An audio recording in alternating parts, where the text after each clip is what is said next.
In this video, I'll be talking about the proper storage and reconditioning of your cable ties.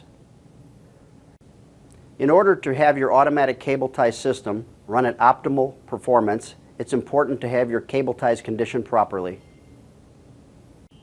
The reason for conditioning your cable ties is they can become brittle and break if you're in a dry climate or in the northern states in the wintertime where you have forced air heat, which will cause nylon to dry out.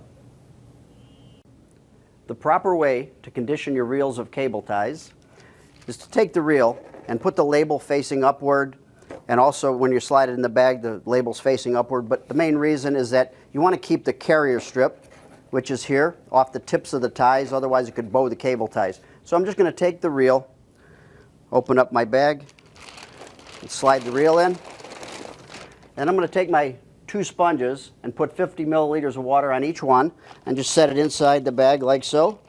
And then for the cable ties that have the foil bag, there's a Ziploc top on it, so all you want to do is just take and slide this, just seal it closed like so.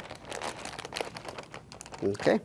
And then for the reels of cable ties that have the cloudy color white bag like this, all you want to do is take, and I've already installed my sponges with 50 milliliters of water, but just take and close the bag like so, and then just grab some tape and tape it shut. And now allow at least 12 to 14 hours for the reconditioning process, and that's the proper way to recondition your cable ties.